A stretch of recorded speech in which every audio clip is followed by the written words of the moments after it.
ውድ ቤተሰቦቼ እንኳን ደስ አለሽ በሉኝ፣ እንኳን ደስ አለሽ በሉኝ። ምስር ብሉላችኋለሁ። የምን ደስታ ነው? መሬም እስቲ ንገሪን፣ አታጓጊን። የምን ደስታ ነው?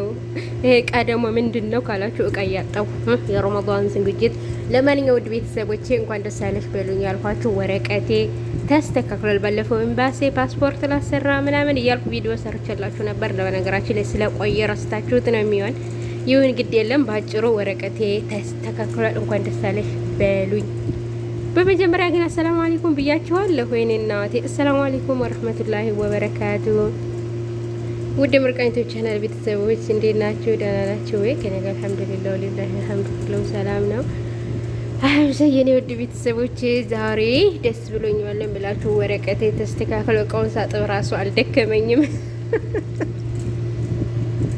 እቃውን ሳጥብ ራሱ እስካሁን አልደከመኝም። መርቀኛ ማለት ነው። እንግዲህ ለኢድ አረፋ ኢትዮጵያ እንገናኝ የቤተሰብ ጋር። ያኔ ወረቀት የሚያስፈልግ ዋናውና አንዱ ነገር ለኢትዮጵያ ደርሶ ለመምጣት ቤተሰብ ለማየት አንዳንድ ነገር ለማስተካከል ነው እንጂ እኛ ሴቶች ያው ህጋዊ መሆንን የመሰለ ነገር የለም።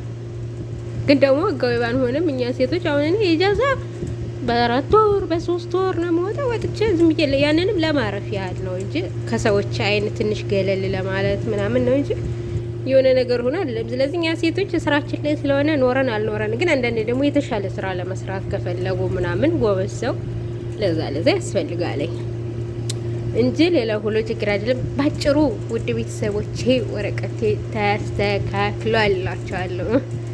እና እቃ እያጠፉ ነው። ለረመዳን ዝግጅት ሸርንጉድ እያለ ነው እንደምታዩት። የሀገር እቃ አውጥቼላችኋለሁ። ዱላውን ሁሉ ባዶ አድርጌ ማለት ነው። ባዶ በዚህ መልኩ እያጠብኩላችሁ ነው። እንዴት ናችሁ? ደህና ናችሁ ወይ? በጣም ተጠፋፋና ስንት ጊዜ የሆነው ቪዲዮ ከሰራው። አንዳንዴ አይመችም። ሁለተኛ ደግሞ አዲስ አይዲያ ጠፋ። አሁን እኛ ማዳም ቤት ተቀምጠን ምን አይነት አዲስ አይዲያ እናምጣ? ሀዲ ምስኪላ ውድ ቤተሰቦቼ፣ ፍትፈታ ሩታ አብሬሽ ምናምን ደበረኝ። ምግብ ነበረ። ምግብ ደግሞ አሳይቻችኋለሁ፣ ብዙውን ሰርቸዋለሁ።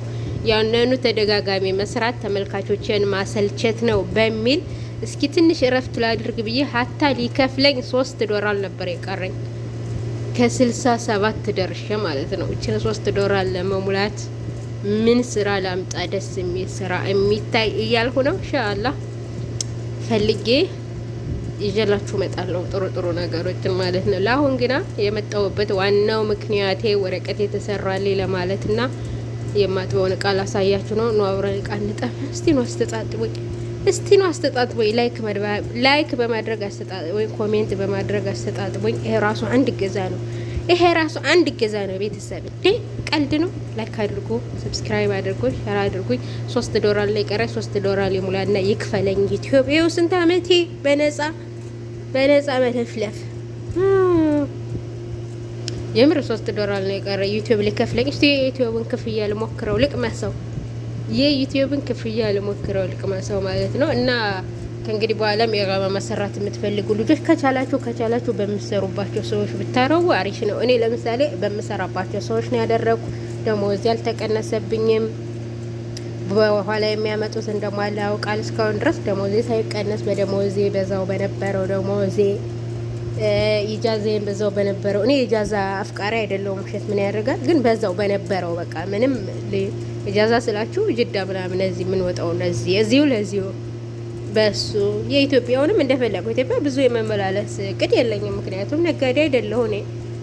ከአመት ምናምን ሄጄ ካየሁ በቂ ነው። ስለዚህ በአሰሪዎቻችሁ ብታረጉ አሪፍ ነው። ምክንያቱም በውጭ የሚያሰሩት አንዳንዶች እያበላሹባቸው ናቸው። ይኸው እንደምታውቁት ገንዘብ የማያደርገው የለም። በእነሱ ሆታል ሌላ ሆታል ለማስገባት ደግሞ ንግድ ሆኗል ሁሉ ነገር። በነገራችን ላይ ሁሉ ነገር ንግድ ሆኗል ማለት ነው። እና እንደዛ እያደረጉ ያበላሹባቸዋል። አንደኛ ተዋውለው ነበር የሚገቡ በአመት ይሄን ያህል ከፍል ምናምን። አንዳንዶች ደስ ሲላቸው በየወሩ ክፈሉ ይሏቸዋል፣ ደስ ሲሏቸው በየ6 ወሩ ክፈሉ ይሏቸዋል። እና ኢጋማ በውጭ ለማሰራት ትንሽ ይከብዳል። በውጭ ስላችሁ ከፊላችሁ ቤት ሳይሆን ውጭ ሆናችሁ የምትሰሩት ማለት ነው። እኔ ለምሳሌ እዚሁ ከፊሌ ነው ያሰራሁኝ። خلاص አልሐምዱሊላህ የምንም ወጭ የለብኝም። ከእንግዲህ በኋላ ማለት ነው። በየአመቱም ሆነ በየወሩም ሆነ አምጪ ብሎ የሚያስገድደኝ ሰው የለም። ምክንያቱም በእነሱ ስለሆነ ማለት ነው። ስለዚህ ሁለተኛ ደግሞ ታማኝነቱ ስላቸው በውጭ ያሰሩት እንግዲህ በጣም ብዙ ብር ከፍለው ነው የሚያሰሩ። መክፈል እኔም ከፍያለሁ። ውሸት ምን ያደርጋል። ግን ቢያንስ ስራ አጣሁ ብዬ አልጨነቅም። አሁን በውጭ ካሰራችሁ ስራ እንደ ድል ነው፣ ሊገኝም ላይገኝም ይችላል። ገባችሁ አይደለ? ስለዚህ እናንተ ደግሞ በቻላችሁት አቅም በአሰሪዎቻችሁ ብታረጉ አሪፍ ነው። በአሰሪዎቻችሁ ጋር ተነጋግራችሁ ደግሞ በዛው እንዲያረጉላችሁ። ምክንያቱም እኛ የሰለጠነንን ሀላስ አዲስ የሰለጠነንን እንደ ስንት አመታችን ሰልጥነናል፣ ሁሉን ነገር እናውቃለን። አዲስ ቢያመጡ አሁን በ1000 ብር ወይም በ2000 ብር ያለ ማስለመድ ምናምን ብዙ ነገር ግን እኛ የለመድነንን የሰለጠነንን ሁሉ ነገር አቀላጥፈን እንሰራላችኋለን። ስለዚህ በዛው ደሞዛችን ነው መቅጠር ያለባቸው። ቤጠልቡን ራሱ በዛው ደሞዛችን መሆን ያለበት ብዬ ባይነኝ እኔ። ስለዚህ እናንተ ማፋጣችሁ እንደዚህ ወጫችሁን በኩል ለማድረግ ሞክሩ ሲሰራላችሁ እናንተ በእኛ። ምክንያቱም የእንትን ምናምን የቃራማ እኛ የኖርንበት ስለሆነ እኛ የኖርንበትን ደግሞ እነሱ ብቻቸውን ላይ ከፍሉልን ይችላሉ። ከዚህ በፊት የኖርንበት ማለት ነው። እና የኔ ውድ ቤተሰቦች በቻላችሁት አቅም በአሰሪዎቻችሁ ለማሰራት ሞክሩ። ፓስፖርቴን ደግሞ በስንት ወሩ መሰላችሁ የመጣ እንግዲህ እኔም ገና ፌስቡክ ላይ ሳይለጠፍ ዝም ብዬ ስሄድ አጋጣሚ ሆኖ መጣለኝ። እንደዚህ አይነት ልታሰሩ ስትፈልጉ በመጀመሪያ ፓስፖርታችሁን አሳድሱ። እሱ ያስፈልጋል። መጨረሻ ላይ ካርዱን ለማምጣት አሁን እኔ የጋማዋን ለማምጣት ካርዷን ማለት ነው እንትን ብለውኛል። ፓስፖርት ጠይቀዋል የታደሰ። እሱን አሰርቼ ካመጣው በኋላ ነው። ለሱ ደግሞ የከፈልኩት ስንት እንደሆነ ታውቃላችሁ? ጠፍቶብኝ ነው ምናምን ብዬ 750 ብር ነበረ።